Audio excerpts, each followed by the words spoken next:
Hi, and thank you for joining me for another video. And friends, this week's Parsha is Parashat Ekev. And you know what? This Parsha asks the question that, if understood properly, theologically, could put it all in perspective for us. Mainly because it answers a question that many of us have on our heart. And that's, how can I do the right thing? And how can I walk in the ways of God? This Parsha begins, my friends, with the words that, if you pay attention to these laws and are careful to follow them, then the Lord your God will keep his covenant of love with you. And you're probably thinking that pasuk from the outset doesn't sound too impressive. But friends, if you stop and analyze it for a second, you'll realize that the Torah here is laying down all that the Almighty requires for us to believe in one statement. And this concept is one that is not only echoed throughout this whole Parsha, but is mentioned continuously throughout the Torah. And you'd actually be surprised on how so many miss it. In the sense that instead of reading it and understanding it from right here, many would rather just take the word of some rabbi, which may sometimes lead you down the wrong path. And we see this nowadays in the Jewish hybrid movement. How many have people claiming that, hey, I'm atheist and I'm Jewish, I'm Christian and I'm Jewish, that I'm even a Buddhist and I'm Jewish. My friends, it's very clear here that only if we keep Torah does he keep his covenant with us. Because that's what the word Jewish really means.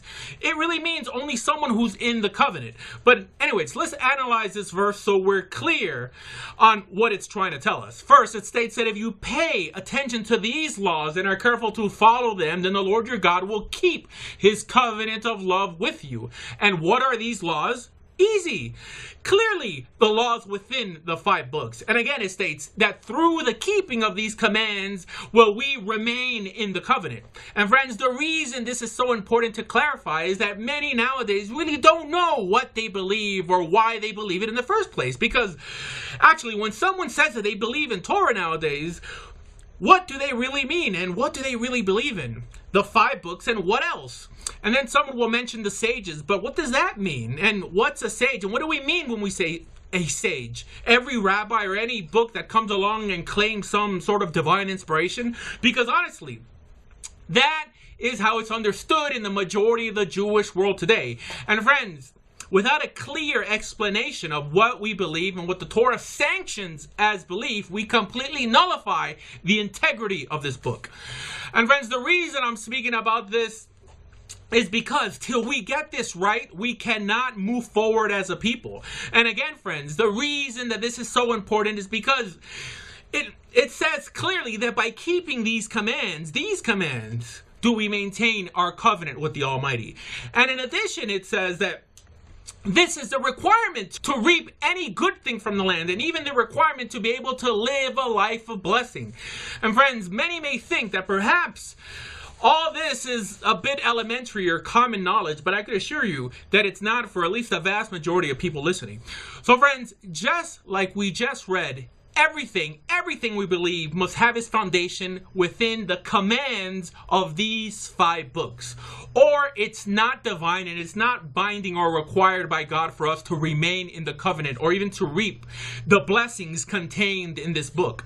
In other words, anything that doesn't either confirm or build up what's specifically written in the Torah is disposable. Now, many nowadays would think everything based on the Torah, isn't that Karaite Judaism?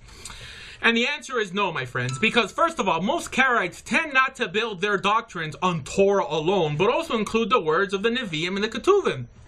And really just stop there, which are works that, according to Torah Judaism, are also subservient to the Torah and only gain their divine inspiration only on how they bounce and confirm their words off the Torah first. And this is why Karaites stumble. Why? Because they stop here. Because they have overlooked one of the most important biblical offices in the Torah. And what's that? The office of the judge. And this, my friends, is one of the main offices needed to be able to understand practical halacha, practical and applicable Judaism in our modern day setting. And the obedience to this office, later known as the Sanhedrin or the Beit Din HaGadol, comes straight from the Torah itself. It states that if cases come before your courts that are too difficult for you to judge, whether bloodshed, lawsuits, or assaults, take them to the place that the Lord will choose. We know that was Jerusalem, right? And there, the judges would adjudicate. And friends, there are many more pasukim that deal with this court of 70 plus 1. So now, this opens a whole new door. In other words, now we know that when it mentions as a requirement to obey his commandments, that bundled within those commandments also includes the command to heed the instructions of the judges. In other words, the rulings of the Sanhedrin. And friends, I really don't want to get off too far off the topic, but this is essential and 100% applicable nowadays. And again, regarding the rulings of the Sanhedrin, where can we find those rulings? Well, friends, they could be found in the Mishnah, the Sifra, the Sifri, the Mechilta, in both the Jerusalem Talmud and the Babylonian Talmud. And it's not every word in these works, but like I said, only the final rulings of the Great Court. The problem is that for the sake of accuracy, along with the final rulings, these works also preserve the arguments within the courts that transpired among the rabbis to come up with the final rulings. And these arguments and other extra material really make up around 90% of what's contained in these works. In other words, only around 10% of this material really applies to the average Jew today, which brings us into the realm of the Rishon. And within them, the Rambam specifically, who was the first and only one ever to codify all of the final rulings of the Sanhedrin into one work called the Mishneh Torah, a guide for the common Jew to understand practical halacha for himself. So, to backtrack a bit, ultimately, this is what is meant in the first parak of the Parsha, where it states that if you pay attention to these laws and are careful to follow them, it's ultimately referring to the 5 books of Moses and the Mishneh Torah. In other words, Torah and Halacha Lemaaseh, and everything else is secondary and regulated to commentary. And also in the second parak, it continues, be careful to follow every command that I'm giving you today, so that you may live and increase and may enter to possess the land the Lord has promised on oath to your ancestors. And then it goes on to say, observe these commands of the Lord your God, walking in obedience to him and revering him. His commands, his Torah, not books and ideas that no one knows who wrote, which includes about 98% of what is known as practical Kabbalah nowadays, which, if you ask me, is the main reason Judaism is so socially and ethically irrelevant in the world today, because people took a purposeful world impacting religion and tainted it with ideas that are self-destructive.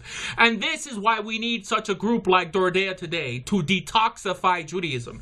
And then, friends, the Parsha goes on to mention the 3 cardinal sins of the Jewish people. The 3 sins that if we overlook, as it states in Shemot, that Hashem himself will destroy us. And that's the mistreatment of the widow, the orphan, and the convert.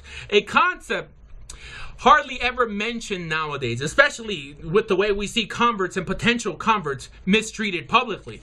And if you think about it, this trio is a perfect depiction of the Jewish destiny, because it encompasses our future, our present, and our past. How?